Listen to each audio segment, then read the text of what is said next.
Igbo ndị mana ege m ntị ekenekwa m ọnụ biko vidiyo anụnwa o toro ogologo. Ihe ya afụ na bụ voice note, a voice recording between that commander ahụ Okwuluora si na ha tọrọ ya na adị ya ego niile onwe. So the commander say ka ọ bịa debunk kwa ihe Okwuluora kwu, but the more commander na debunk ihe ọ na-eme ihe okwu, it is the more he is making it right that Okwuluora said indeed na ha tọrọ ya. Now he started the voice recording by saying that na Okwuluora bata na village ha, that na ha mara onye dị ha, that he came with a motor he lost, na ha mara no ọ bụrụ na ha ebegobe way the surrounding way for na the guy no bata source, which is right. Okwuluora never went there with much convoy. He confirmed it also that na Okwuluora bia na their village. Then he's trying to debunk na their Okwuluora si na be ha ghost town. Yes, Okwuluora is right by saying no ghost town because na omaro obodo no n'ime. O we ko bulu mbo bata omaro onye no around. Because he must say na the whole village has needed na ni by today. Na ndị mmadụ nọ na ya ka isi anọ na ya mgbe December. It's a ghost town to compare to Ebo Siwebata. He is right by his statement. Then the commander on his part now, the commander na asị na ha bụrụ kidnapper, na ha bụ ndị na-achọ freedom ndị Igbo. Ị na-achọ freedom ndị Igbo, kedu ihe unu ji sophisticated weapons eme? Ise na akpọrọ Okwuluora je camp, mana so the man sịkwa na akpọrọ Okwuluora je camp bụ a guy, according to him, na akpọrọ ya je camp na the thing me somewhere else. So which means confirm the speak of Okwuluora is that na ha kpọrọ ya bata somewhere.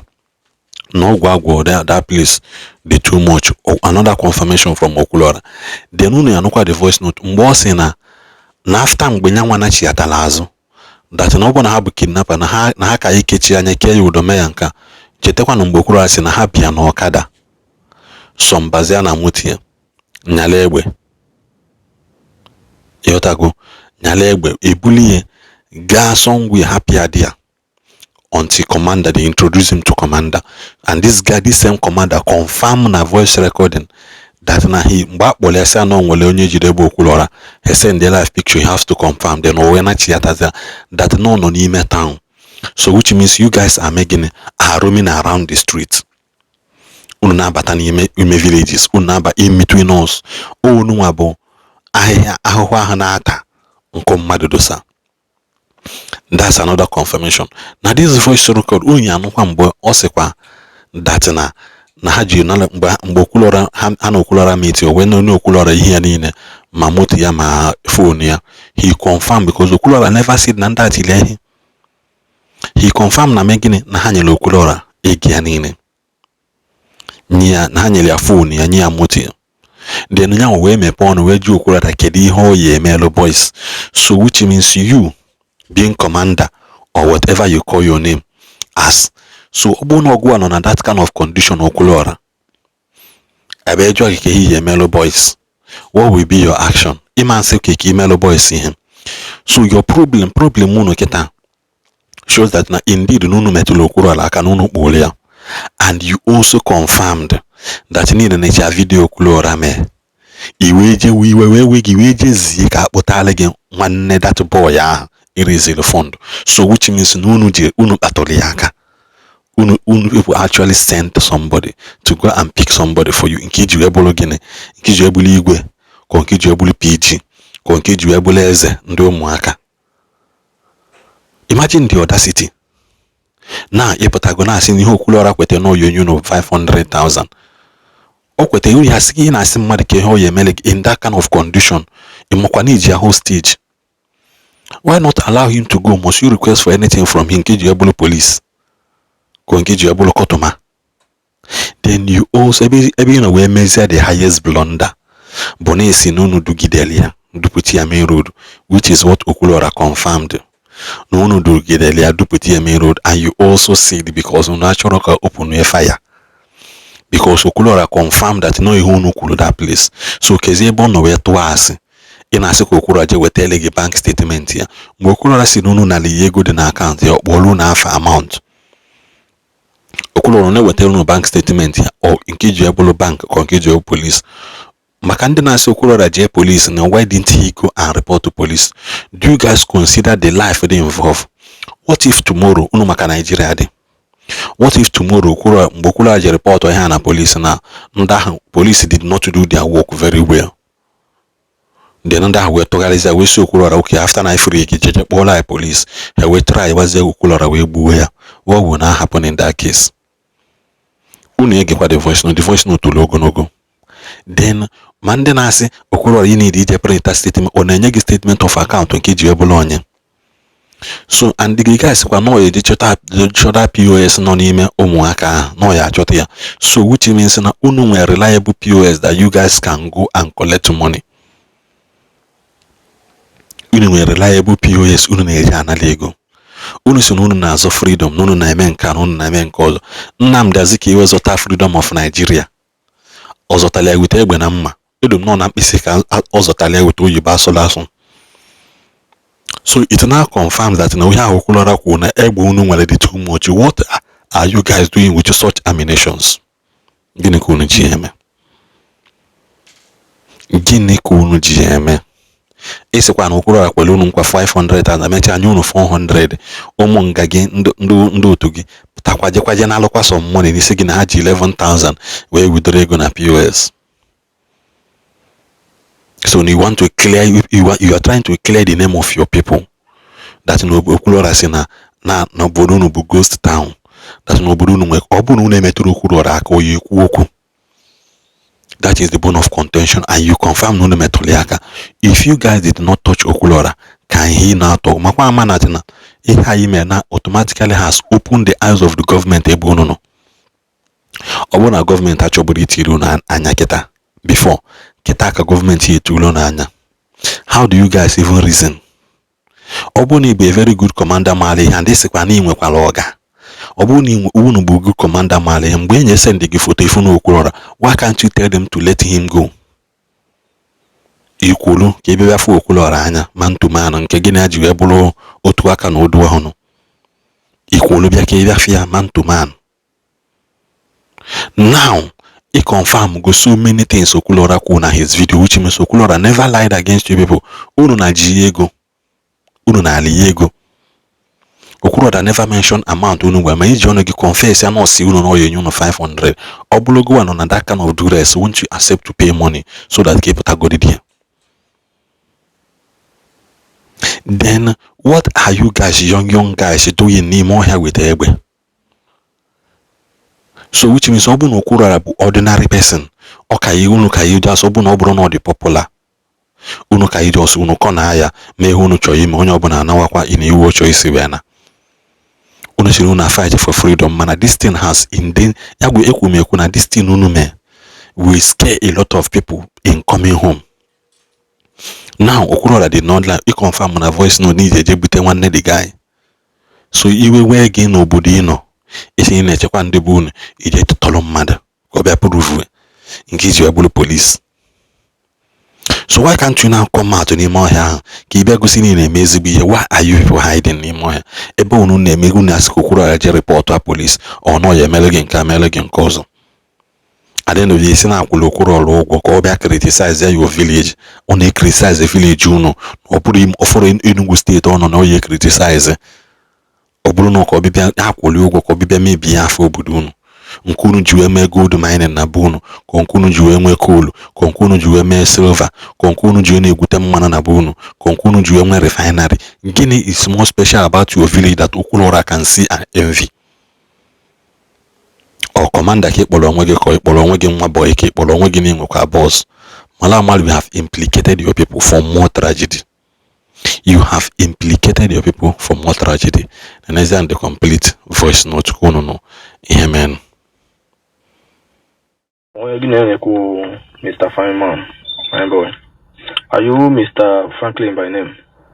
Yes. Okay. There's someone that sent me your number. Let me speak my language. I'm Igbo guy. And when I say your line, and I would like this thing I'm telling you to be recorded. You can put it in record, so it's important. Okay. Yeah. If you put it in record, let me know. If your phone is being recorded, just let me know. It's a man. That's him, I'm a like if you're not going to put yeah.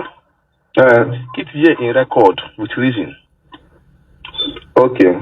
No. Now, about the people should stop sending me message first. Stop sending me message. When I finish the live broadcast, I will be able to forward you the voice note, or you can use this number to call.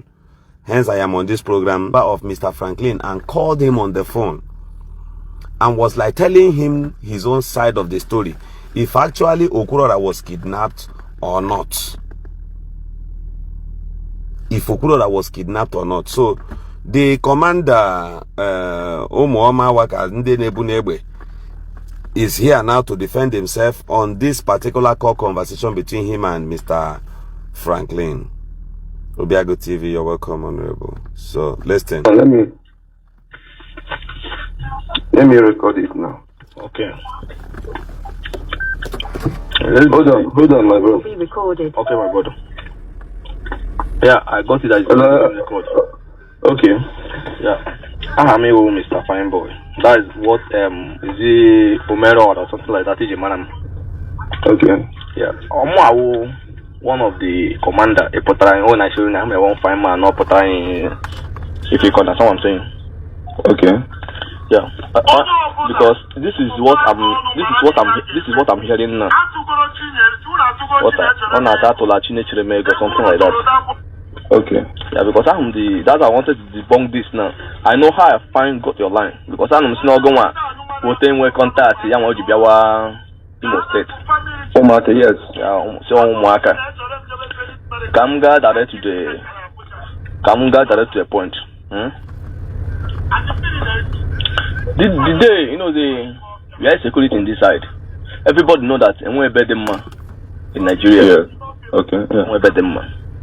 This guy na Okwuluora Daruru Oeba Umuaka.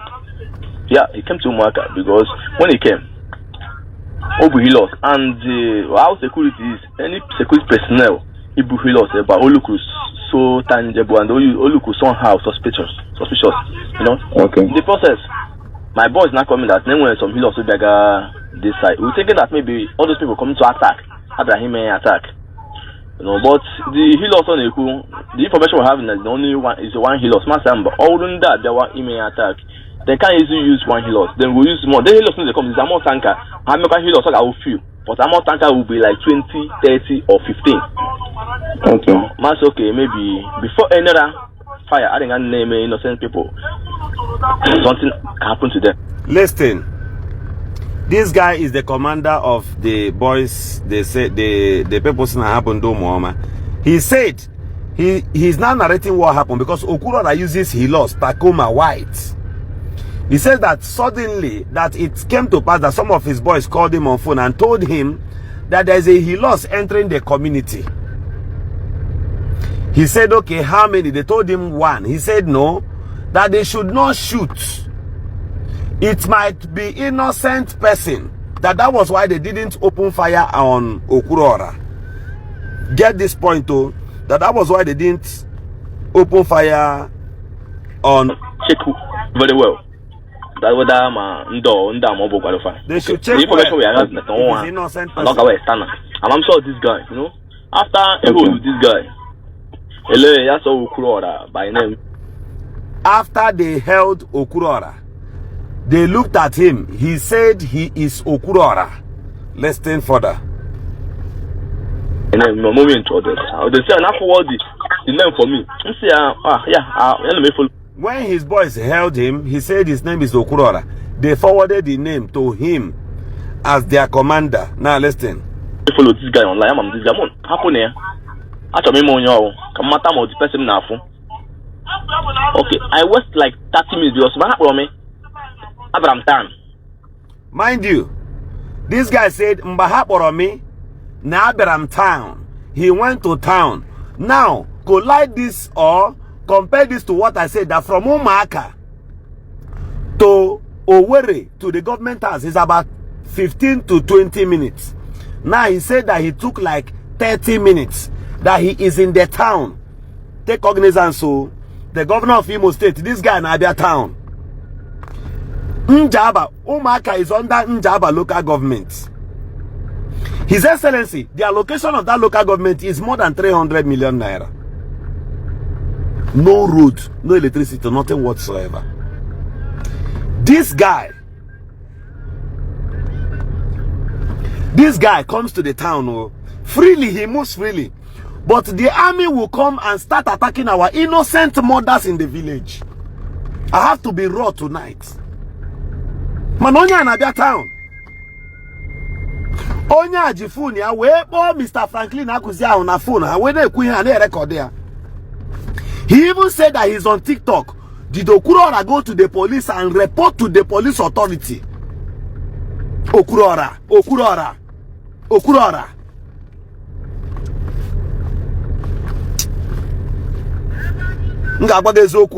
I don't mind how you feel about it. This one said, Oga, allow us listen. I'll block you from here now. You will not be here to listen. 5 minutes because all time close. You know, boy, if you are saying a nigga, I'm going to take them conversation there. After everything, when conversation, Mr. Okwuluora, like him, that's okay. One person when you work, you want that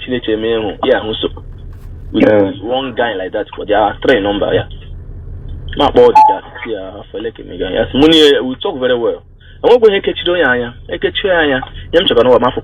if I'm fine, you catch this guy, if I'm in this planet, whatever, because I'm 100% sure for something. That's it. I'm fine with to get your number. I'm how what it takes to get your number. Yeah, I was a mother magazine. She get on. This guy again. You know, who this guy? Money which I may have address. So much fine. Join my boys. Join all those guys. And when I know, I see Muhuji Mote and some of him phone. That's and some passports. Marcia, go and see. When everything belongs to this guy and hand this guy over. In my presence there, I didn't left. We will just park here. Okay. With the phone near. It's a 12 phone. One iPhone, Samsung, and one Redmi. So when they got all young to one phone, and you only got all young to 2 phones here. Marcel Horse on young, that's the motor here. That is Takuma or something like that. One Takuma. Yeah. That's okay. Boom, he lost on your be. So he lost on your be. My is a matter of for say I'm going to what game anyone. I'm the one that said, you man, game anyone. That's it. Master, you got one bag of rice of an goal. This is what I is. That's him. And why who check in account here? I will actually do. Master, no, me on that do rest. No, my man. Equal and carry man or them. I can't try that option. Or that's a way to him. You're free to go. That's not going to get you. You on the 18 day. On a pana. Ngam sure give me 500,000 naira.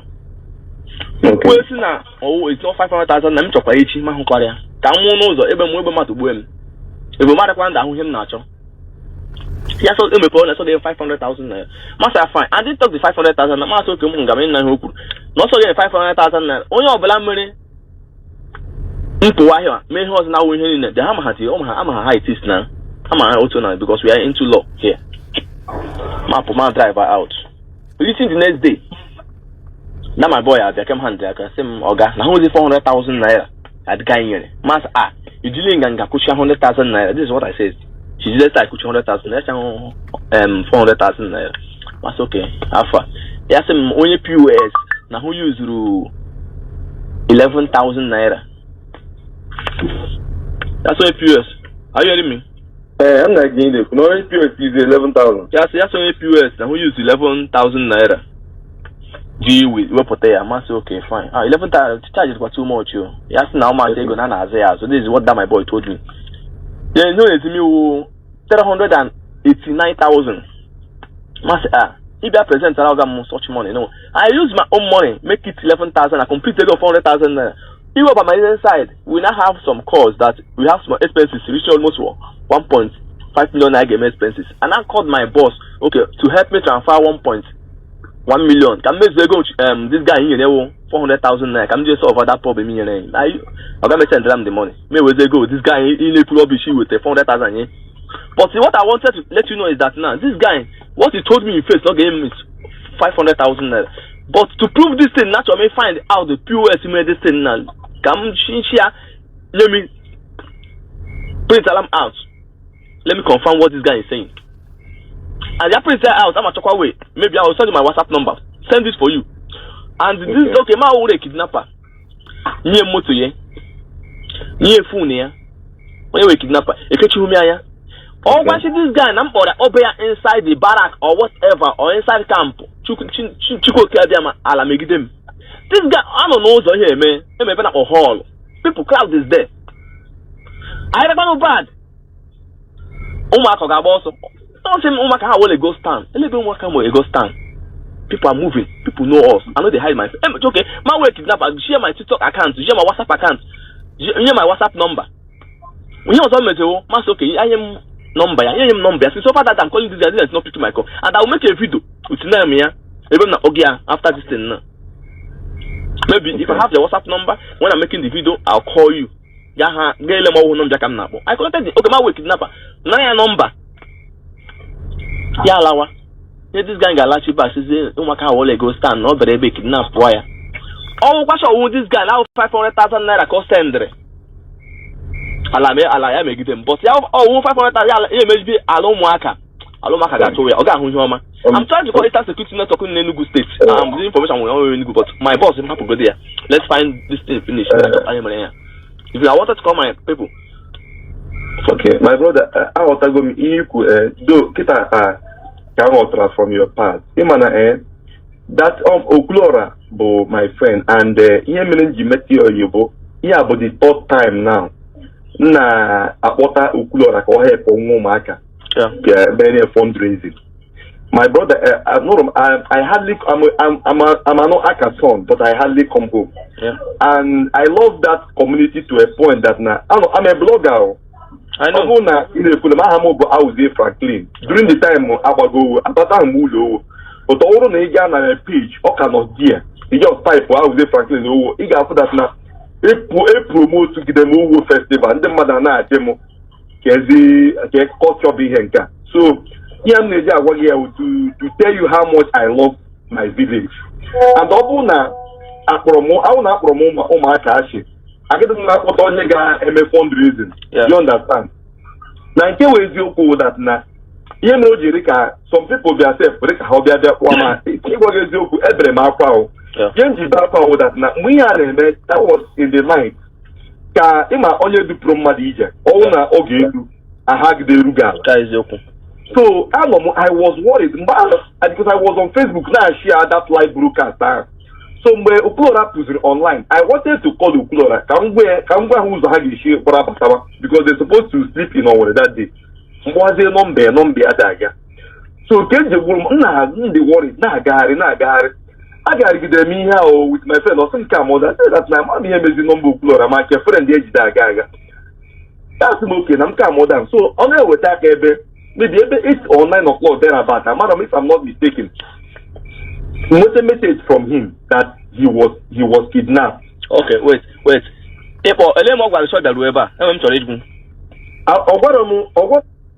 While we'll continue listening to this, if you come here and type any abusive words, if you abuse Okwuluora, I'll block you.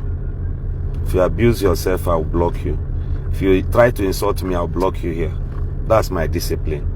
I don't joke with it. I am not begging you to come here. Are you listening to me? You don't need to insult Okwuluora. You don't also need to insult this guy. If you come here and type jargon. Kidnap Okwuluora. Call. Okay, now again, I watch your post in the screenshot of my conversation. I'm a very transparent somebody. Yeah. Do you understand me? And for that now. The chart of where Okwuluora told me that he was kidnapped, I posted it. Yeah. You understand me? Yeah. So to tell you that I was just worried about him. I don't know the situation. I'm not the kidnapper, but him I go kill you, bro, mother. Only if somewhere. Let me say this again. This Franklin Akuzie is pure. You know that you never feel okay. Yeah. You understand me? So if you have program,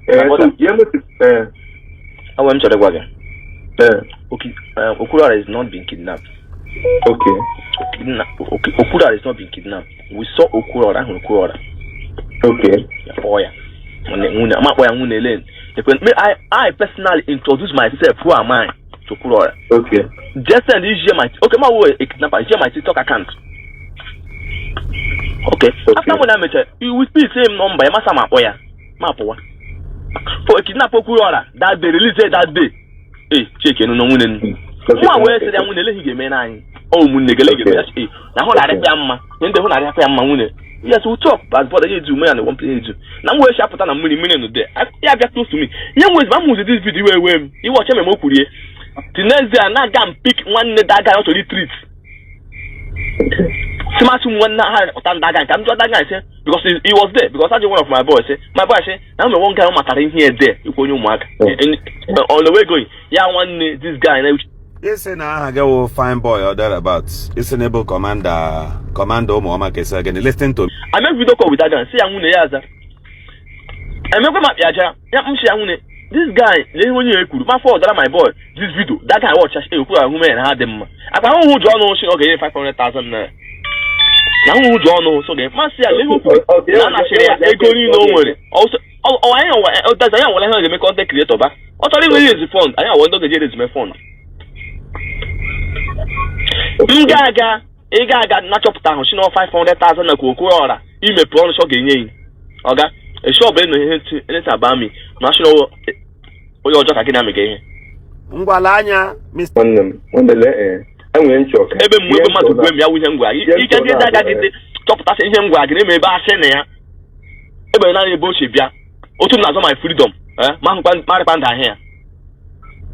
Okay. I'm just telling you, check his name to find the way to get your number because I have my document to make. I never go one game to make it. Actually, one game not one goes something that it trash that's your cool. I took one oh, come on at the get quick. That's how everything is. Imran of my one because Imana as I call a guru. Do you understand me? I call it good. You know there because Okwuluora get to bank now. You got print Igboland that day now. That's also tax test. Yeah, you got print now. You put actually go. Okwuluora should print his statement of account with the date of that day and the exact time. From the time that day. You got no. Oh yeah, Papa Nde na ego. Sama Nde ona mwego. That guy do there. Yeah, ha to la ego. One also no ya fine. But okay, people Okwuluora do actually enwe he mere memenda na ego. Why can't okay? Do you send that your people? Or with that we Ayoma, or I am a J1 de Okwuluora to Lego, the Mendana Lego. Now she now Mendana 5 Narachawa, 1 machine Okwuluora to the open. No, 5 even Okwuluora, Chineke, Biko. Why Okwuluora? I'm not happy to Okwuluora. I even am more Sonkwa. Cook with something. Let him go Sonkwa that's not to wash you. Nobody will also trust you as well because you guys are all liars. Ifeanyi Emmanuel. Oh yeah, goodbye from this page. Come on. Okwuluora because I want to able major because I must be because bara because. My boy, able major. Let me be honest with you. Able major now. That name we use to Omaka. How all a good stand. Came to Omaka whatever. Then we go go stand. Jump outside the bay who may. Jump on let me just. I want to hit a point for you because I'm saying you get it online. Joy Igboland and that day. Yeah, got bank now. Or ya take a phone, ya will take the alert. You what? Ya joy Igboland that day. Upon that, na joy ebeya hunu me. You know to go now to bring that thing down. Wake away zoku.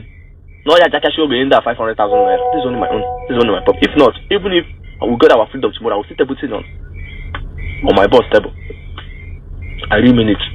Or what I be propaganda, everything will not even trash it. I get the bunker, but I won't now. Social media, I'm share everybody being social media. I have contact, same with contact creators, same with many people. I have connections. Because calm down. Get get you by your okay, man. I do say you when I work I was going because all them can maybe you when I work based on that. You hope Abraham man. And you know, Adam at a point Adam they confused. Mambasni kidnapped. At a point I called him for the second time. Say one wait, before we continue. Did you? So I'll repeat where that now he was kidnapped in Omaka, which I was a little bit confused. Even to a point also from that now that guy one Charlie I think Charlie that now they also came and pick him. He was I didn't pull that in again.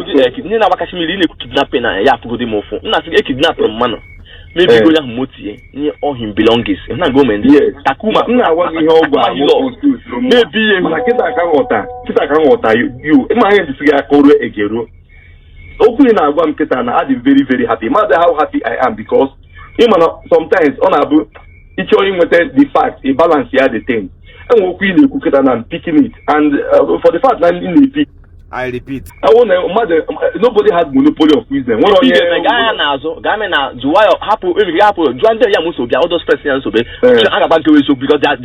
everything happened in the present. Okay. On you just for friend, cool play this my voice. It's what we got put in your share. Because all of them are there when this thing happened. Also, now we have everyone who show go. Okwuluora back on a barrack or you have any camp or anything, Oga. Is that only that place? Okwuluora said, no, we are Batana camp. Not for everywhere, never know that, never put here. In fact, I get you world war. Or they are opening a hall, one hall on Nako there, because all my driver come here at the hall there. And okay, that's every people are there, no, you're about to get the portal is there. Omaka was a go samba. Buto, Umana, Buto, I will talk to him, Buto, you were guarding Oko, Imana sometimes one, you can mad out of anger, say, but the outer maybe you have a point, Buto. I will talk to him and about that, to be honest with you, I got some shit that government are going to criticize Umaka and to Laisha one them, let me be honest with you. That's what I was having now. This one about let me warn you. Okay, kidnap wagon. You will speak to pay. I can't give here. Hey. My God, I will matter. I take him again. What a speech, madam. And even more when my payment are to come more since I go for gas. I do it. A lot of people, because of this, they very, very angry with Okwuluora. Monday, themselves, group the anger transfer away to me. If we don't make the voice with her, I say one guy, it's already a long one, so place in Hagabia because of whom they are long. I don't want to show you no small land. But I'm in the air to pursue that guy, and that guy something must happen to that guy. Or see, yeah, they are put on social media and they are beg, yeah. I swear to God. Always see me with that guy, I'm actually going to cook Abiama. Biko Buto. Buta yoka na yogi biko. Eke aden.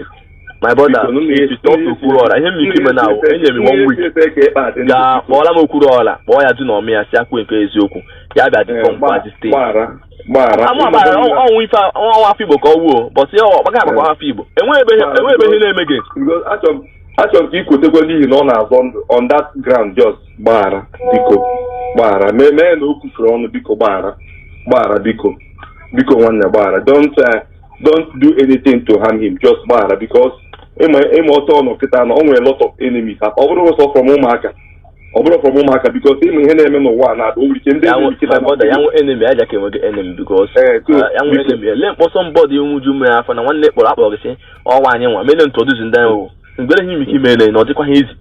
Yeah, me phone. I took him 500,000 naira. 500,000 I use for I'm using muzibu. And this na 400. Okukwe na video na akore. Na video nge. Okukwe na nwere emi. Akụ mo ya ihe. Nda akụ asige owu kidnapper. Emi that head na na emu nye fugade mofo.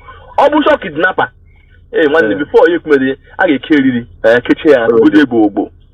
This guy na say na ho ya say ebiko emechi anya ga na enemy. I ga ha we look at.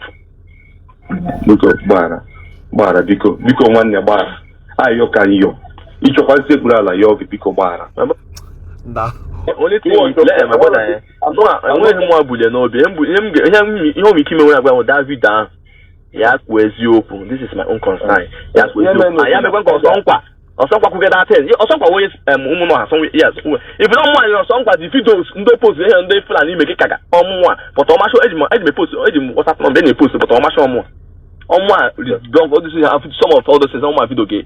It's time to get now, but on my show more. Because you know about you Joanna them. You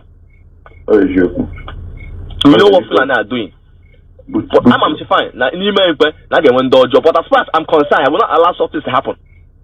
Maybe when your man and we are for the fact that Igbo coach ready, I will talk to Okwuluora. Okay, if you know Ghana call that thing. Ghana Josh Umwaka. Umwaka the whole entire Umwaka. the minute I look at with the kidnapping no more or look at a single madu food, you can pack your machines. We are here. You can pack your machine, you give a specific machine, your machine is there. But all that place, my brother. Ogaga maybe a case of some power. You actually pack your machine, okay? When we keep and we want him to pull you. Fear no they catch that person. Even we can back in the Zuma can make actually make a bit bad. But now, Umaka change. I swear to God. I work with my idea, and the man has got confidence in the way about Madam. People say that they blame them. That they work in your job, no matter. And that's my brother. Okay, all who knows Shibia, a little more laga, who shows on la. Yet to give shoes up, but I wipe back. My brother, who have paid to government, Nangarage. Also, sacrifice that, corporate, that is size so much, maybe a long work. One of them were again. Okura have paid, Yadan Wadi.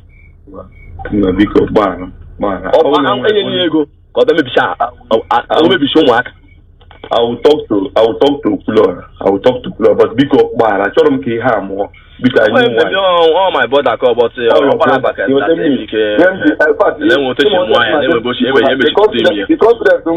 are talking. And because more one self, I don't come at a point to just welcome. And then when then after now, Mbato Maka gave Buma make it. One brother, Casey, you have my offense one and Franklin. Because everybody when I live, to help for Mukai, what for my I don't want problems. The only thing in nature, Maka, we home. Yeah. Before you, I don't let you Maka in Hojo. He have brought the first time myself. This girl, I'm not Otuvia, almost Okwuluora, a man fundraising. No Maka say farmer. Almost collect Okwuluora, say because I have for more Maka Otuvia. That guy, Nana Egi, a got to trap. Or because when somebody make cause now, we are human beings. When that will go, I'm a fighting out on the account. Once come to hit Galigina, point him hit again. What is serious? Do I say this guy had to Lego? One here. Don't I say, and when didn't I like Ego? Papa, you put a joke where I say, Ego and then Naggy. Let's yap with a joke colony. I'm a sender like today. I will break at a time. Draw a period you made that 10. You the receipt. I will forward it for you. Let's be honest. I will find way get your WhatsApp number. If it is a WhatsApp number, or you can make it a WhatsApp number. I add that with my international line. Send that again. See it. I'm Buto one you work hard in Oko. I'll try my possible best and much what you Oko because here you go Marco Macamon on my life was spelling you know my brother when share with him again. Also when they mean yak when they mean only if I look at maybe share from man. It's okay. You go and more than one because protest and I don't want me involved and what do you my brother I watched be online steady. I fine boy will always be online. They don't hold up on that. They don't fine boy. I'm not face to face. I'm the fine boy. I'm saying making all much time. Yeah, God created me. Why would I be fine? Oh, you don't like your channel. All got them. I feel that the guy is too fresh. Yeah, one. All my way to the Russian commander home battle. I say the child here in them dry. And when he goes on, I guess him back. Then he's oh, come on, my planche and will he give me no negi. Okay. Oh, more I get a liquidation or gonna see now. One fine guy, one guy, how much man Africa. Oh, more. No, if you don't watch, one fine guy in the world of the commander. They say, child, in the army. Look at. Look where I don't need to get. It's okay, my brother. Don't worry. But I just can't. When I call, I'll hold your line. And when I called you, I ask you whether is your WhatsApp number. My gabaria for that game in the POS. I'm a member, but I'm a top of that today. When I'll be sure taking all my time, I will bring it and forward you the account. My gamma saying, I 500,000 could be more washing away show. It's okay. 500,000 I go to and that's back here. Volunteer. Not force. Because you say but it's not going to be about millions of naira. I want to tell you, I want to tell you, they go back. No, Allah. On a shit, out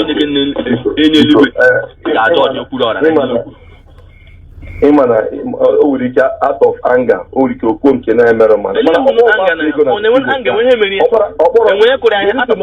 all willingly go down one name back. Now, I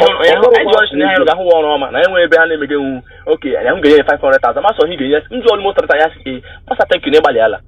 is a big fun. Maka ima ima 500,000 na ihe shigi kena. Maso baliala. Share thank you. Almost 3 times share thank you.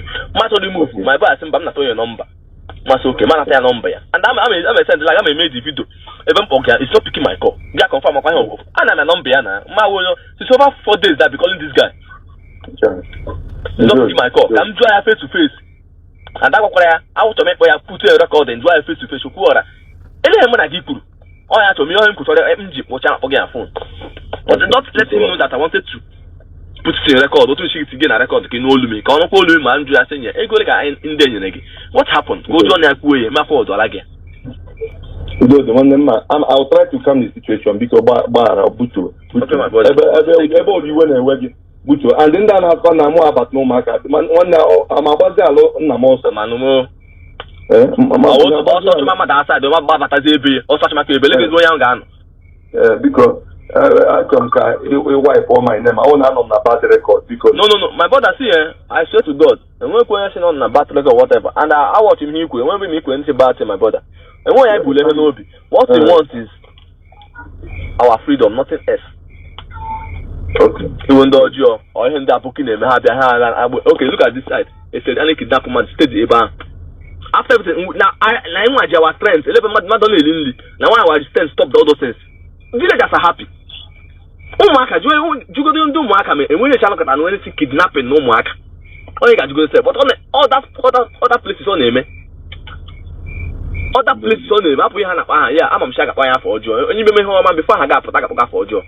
No man nan Carlo, you may get about freedom here. One leader. Yeah. I'm okay about them, but now everybody my home again. Oh, you right here, I got to go your job because you're benefiting that bad thing. On the get benefiting that bad thing when they get criticized, my good thing somebody make. It's true. It's true. I'll try to reach him because calm or down. I don't want to see Okuana get more for long because I just like I call to tell him. And when you need that guy, Okwuluora say the truth, and your truth will only thing set you free. This is what I want. I'll talk to him. Okay, my brother. Yeah, bring it up. You don't want down. When case open. Oh man, can I you can get my that means also that thing don't make a mesh. So also make Chukutoriji a boy to let Chukuti and maybe Okwuluora hand on him. Yakwe case open when you be neko. Kidnap Ikurugi. Na unlike Motogi on Funugi or Finger or Mega, but now you're going to get up. Or showing it on my people in the game and for your family. Hey, Chineke man. Anybody that they release that day, Drew Peg to Pog outside, and short name Gashi or no Macacomelegi, or what's no way Comegi, or back Comegi, a Drew to Pog outside main road. Gash bye. Kidnap and I'm going to become more. Nah, Chineke Okwuluora. One hour.